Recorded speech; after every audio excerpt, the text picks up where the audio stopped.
오늘 우리가 함께 볼 불의한 청지기의 비유는 오래전부터 많은 이들이 어려워했던 본문 중에 하나입니다.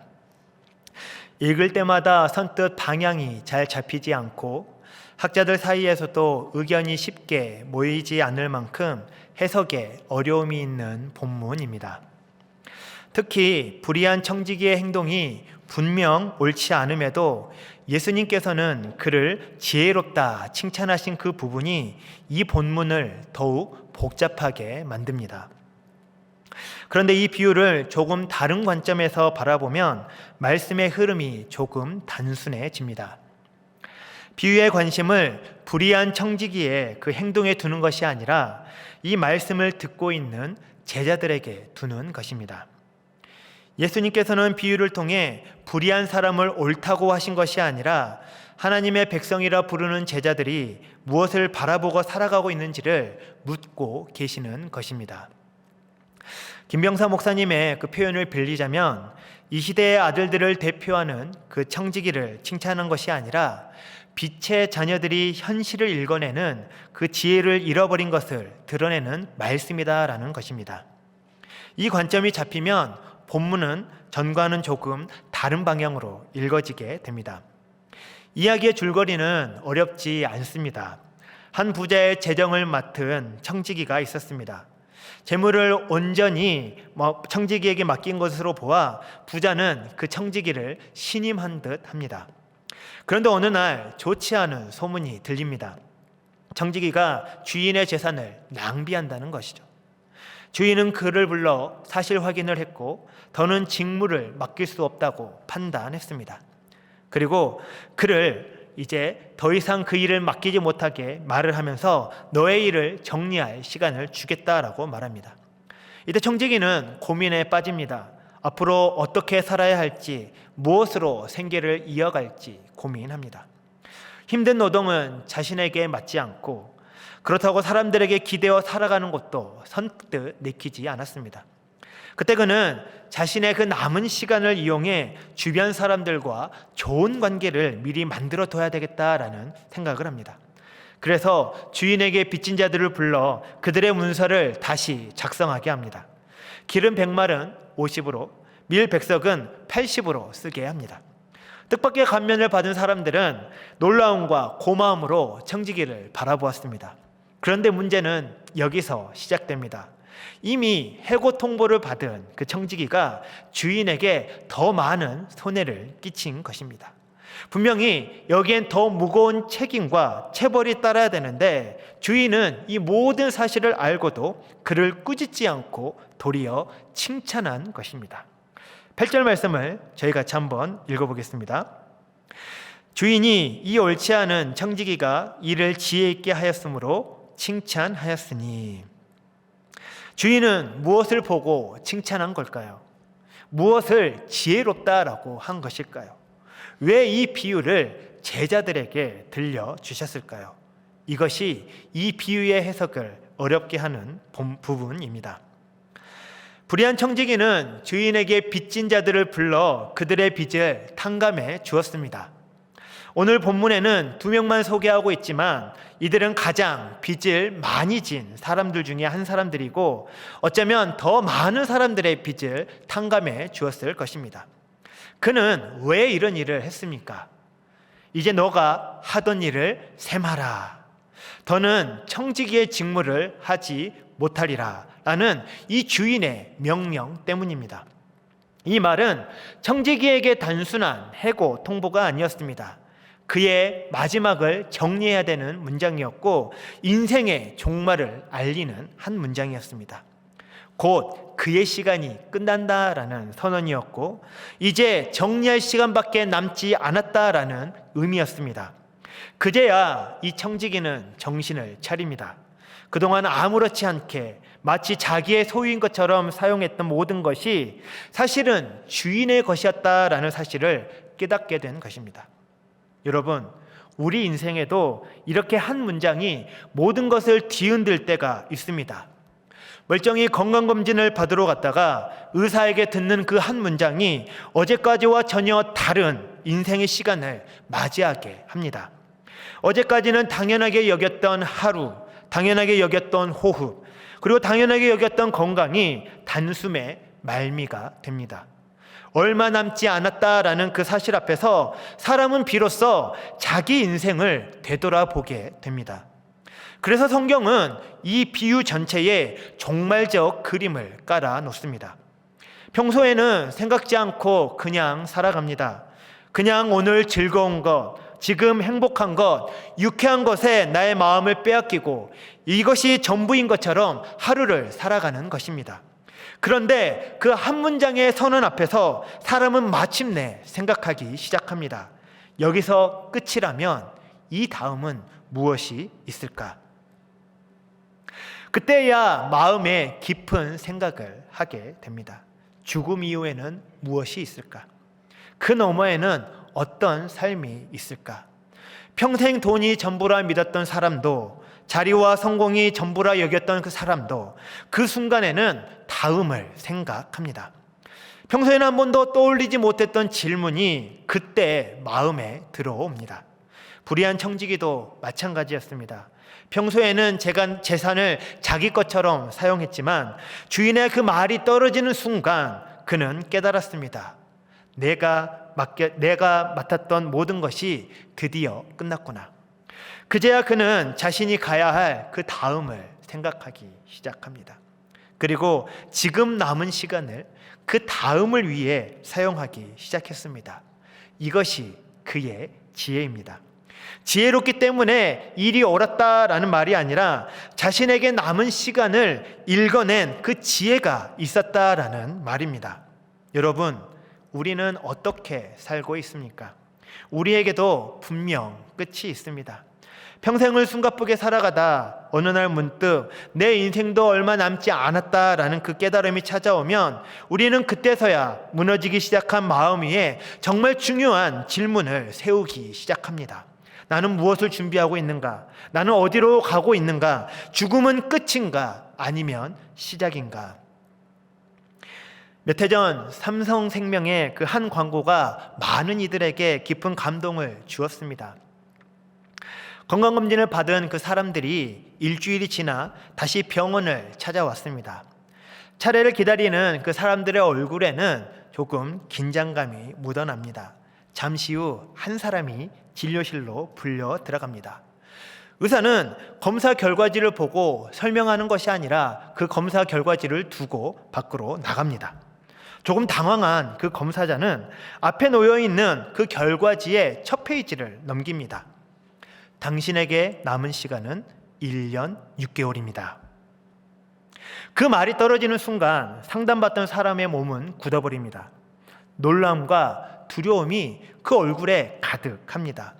이어 다른 이들이 들어오는 장면도 계속해서 보여주는데 비슷합니다.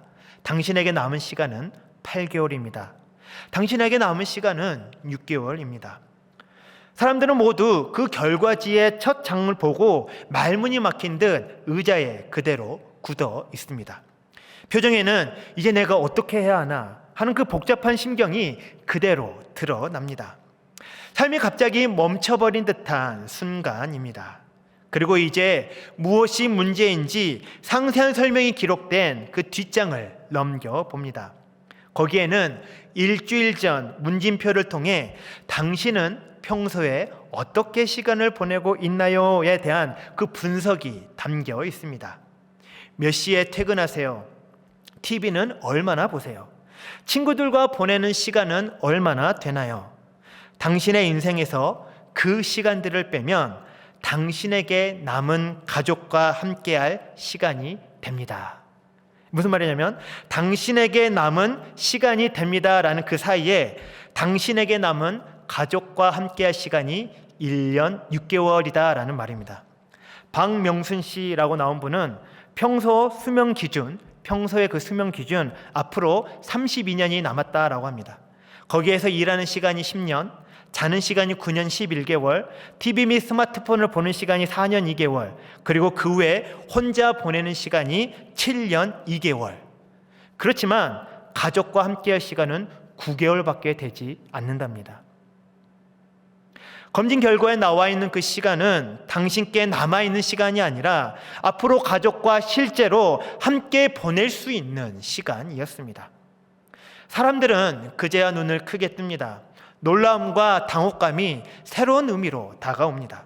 늘 바빠 부모님께 제때 연락하지 못했고, 늘 시간이 없어 아이의 손 한번 잡아주지 못하고, 남편과 정겹게 대화를 나누지도 못하고, 온 가족이 함께 휴가조차 내기 어려웠던 그 바빴던 지난 시간, 그 장면들이 지나가며 가족이 아닌 다른 것에 쓰는 시간들로 인해 남은 시간, 가족과 함께할 시간이 몇 개월밖에 남지 않았다라는 그 사실이 그들의 마음을 괴롭게 했습니다. 당신에게 남은 가족과 함께할 시간이 얼마나 됩니까? 끝을 바라볼 때 비로소 본질이 보입니다. 끝을 의식할 때 비로소 다음을 준비하기 시작합니다. 그래서 예수님께서는 이 비유를 다른 사람이 아닌 제자들에게 하신 것입니다. 오늘 본문 1절을 보면 이렇게 시작합니다. 또한 제자들에게 이르시되. 주님은 이 말씀이 누구를 향해 하신 말씀인지를 분명하게 가르쳐 주십니다. 그리고 그 이유는 이어서 설명이 됩니다. 그가 주인의 소유를 낭비한다는 말이 들렸다. 여기서 낭비라는 단어가 중요합니다. 성경에서 낭비는 방탕과 같은 단어입니다. 우리는 흔히 방탕이라 하면 어떤 도덕적인 타락만을 떠올립니다. 그러나 탕자의 비유를 통해 알 수 있듯이 아버지를 떠나 사는 인생이 또 낭비이고 방탕함임을 알 수 있습니다. 아버지를 떠난 탕자의 시간은 모두 낭비가 되었던 것처럼 청지기가 주인에게서 벗어나 자기 마음대로 살았던 모든 시간이 바로 낭비였습니다. 사도 바울은 에베소서 5장 16절에서 이렇게 말하고 있습니다. 세월을 아끼라, 때가 악하니라. 그렇다면 왜 세월을 아끼라고 말씀하실까요? 이 말씀은 단순히 하루하루를 아껴 쓰라라는 의미가 아닙니다. 누가 너희의 삶의 주인인지를 묻고 있는 말씀입니다. 바울은 하나님이 아닌 다른 것에 지배받고 사는 모든 시간이 결국 낭비가 된다라고 말하고 있습니다. 그래서 18절에서 바울은 술 취함과 성령 충만을 대비해서 말합니다. 술 취하지 말라. 이는 방탕한 것이니 오직 성령으로 충만함을 받으라. 사람이 술에 취하면 더 이상 자신이 자신의 몸을 다스리지 못하고 술이 그 사람을 지배하게 됩니다. 그와 같이 그리스도인은 성령의 충만함을 받을 때 성령의 인도하심과 지배를 받게 되고 성령님이 우리 삶의 주인이 되십니다. 바울은 성령이 주인이 되어 살아가는 그 삶을 15절 말씀에서 지혜 있는 삶이다라고 가르쳐 줍니다. 따라서 에베소서 5장 15절에서 18절의 그 말씀은 우리 인생의 주인이 누구인가를 분명히 알고 살아가는 것이 지혜이고, 하나님이 아닌 다른 것의 지배를 받고 살아가는 그 모든 시간은 결국 낭비요 방탕한 시간임을 가르쳐주고 있는 것입니다. 청지기는 내가 보던 일을 세마라라는 주인의 말 앞에서 그 사실을 깨달았습니다. 아, 내게 맡겨졌던 것이 내 것이 아니었구나. 나는 나에게 주어진 것을 낭비하고 살았구나. 청지기는 끝을 깨달을 때 본질을 보게 되었고, 그때에서야 다음을 준비하게 되었습니다. 세상 사람도 마지막을 준비합니다. 하물며 빛의 자녀들은 어떻게 살아가야 하겠습니까? 우리의 시간, 우리의 물질, 우리의 호흡, 모든 것의 주인이 계십니다. 그 주인을 인정하는 순간 우리의 오늘은 낭비가 아니라 다음을 준비하는 시간이 됩니다. 그렇다면 청지기가 저지른 그 일의 결과를 듣고 예수님께서 칭찬하신 그 청지기의 지혜는 그의 꾀입니까? 아니면 그의 수완입니까? 아니면 그가 만든 계획의 탁월함입니까? 여기서 우리는 이 비유를 연구했던 케네스 베일리의 그 해석을 잠깐 살펴볼 필요가 있습니다. 베일리는 중동과 그 팔레스타인의 역사, 문화, 삶을 깊이 연구한 학자입니다. 그는 그의 책에서 이렇게 말합니다. 예수님이 칭찬하신 지혜는 청지기의 부정한 방법이 아니라 주인의 자비와 긍휼하심을 신뢰하고 그 자비에 자신의 모든 것을 걸었던 그의 태도이다. 저는 이 해석을 듣고 비로소 이 비유를 제대로 보게 되었습니다. 베일리는 이 청지기를 가리켜 천재적 악당이라고 부르면서도 그가 가진 단 하나의 뛰어난 점은 바로 주인의 자비하심을 굳게 믿었다라는 그 사실을 지혜의 핵심으로 보았습니다. 그렇다면 주인은 어떤 사람입니까? 주인은 단호했지만 동시에 자비로운 사람입니다. 주인은 청지기를 해고했지만 그를 감옥에 가두지는 않았습니다. 고대 사회에서 청지기가 횡령을 했다면 주인은 그 손실을 메꾸기 위해 청지기와 그의 가족을 노예로 팔 수 있었고 그것은 주인의 합법적인 권한이었습니다. 그러나 이 주인은 그렇게 하지 않았습니다. 청지기가 빈 문서를 조작해 주인에게 더 큰 손실을 끼쳤음에도 주인은 그를 감옥에 가두거나 재판에 넘기지 않았습니다. 이 안에 이미 주인의 그 성품이 드러나 있습니다. 그는 자비롭고 너그럽고 관대한 사람입니다. 청지기는 이것을 알고 있었습니다. 그는 오랜 시간 이 주인을 가까이서 보았습니다. 그래서 감히 이런 계략을 세울 수 있었습니다. 주인은 분명히 자비로운 분이다. 나는 그 자비에 내 모든 것을 걸겠다. 분명 청지기는 도덕적으로 불의했지만 주인의 자비하심에 대한 신뢰만큼은 정확했습니다. 청지기는 장부를 들고 채무자들을 찾아갑니다. 그리고 그들의 빚을 과감하게 깎아줍니다. 마을 사람들은 주인의 관대함이 우리를 살렸다라고 생각했습니다.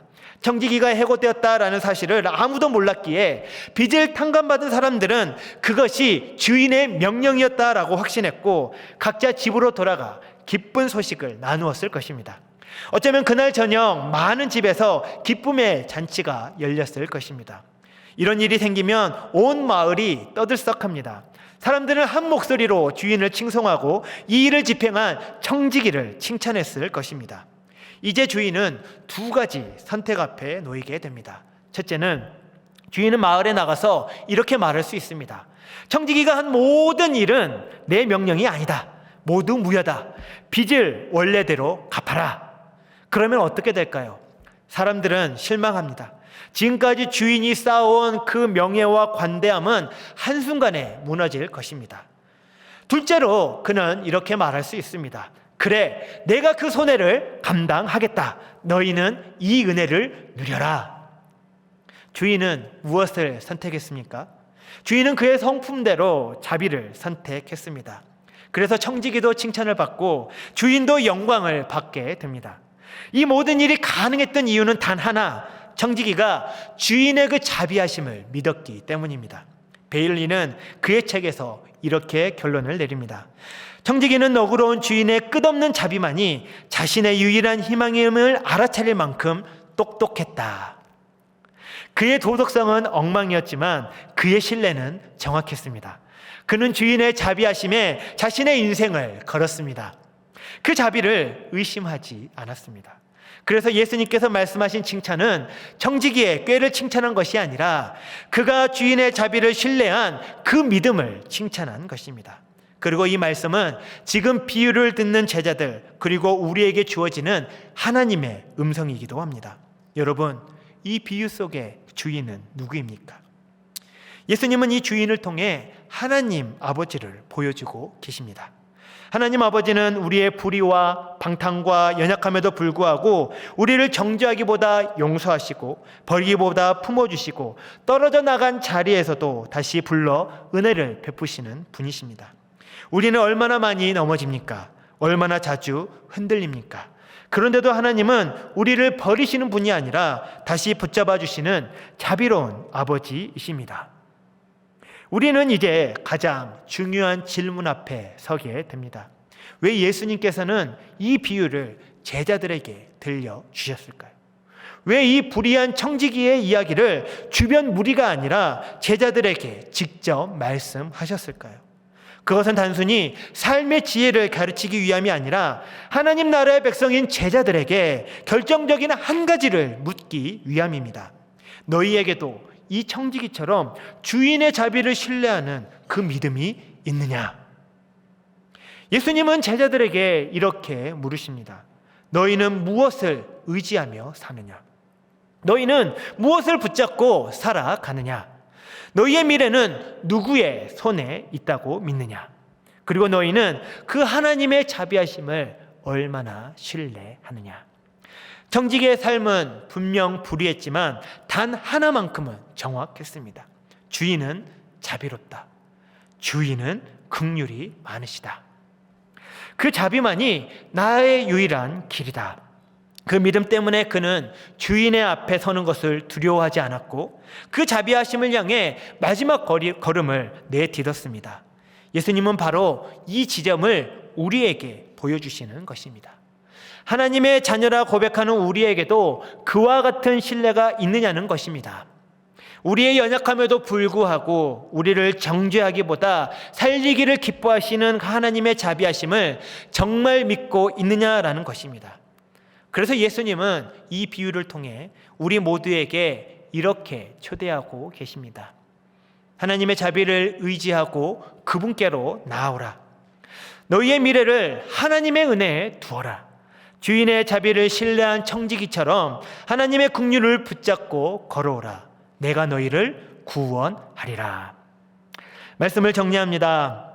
오늘 우리는 불의한 청지기의 비유를 통해 예수님께서 제자들에게 던지신 깊은 질문 한 가지를 다시 듣게 됩니다. 청지기는 자신에게 남은 시간이 많지 않다라는 사실을 알았고 그 순간 비로소 다음을 준비하기 시작합니다. 그리고 그 준비의 중심에는 자신의 모든 미래를 걸 수 있다 믿었던 주인의 자비가 있었습니다. 그는 불의했지만 주인의 성품을 정확하게 아는 지혜가 있었고 그 자비하심에 자신을 내맡기는 용기가 있었습니다. 예수님께서 이 비유를 굳이 제자들에게 말씀하신 이유가 바로 여기에 있습니다.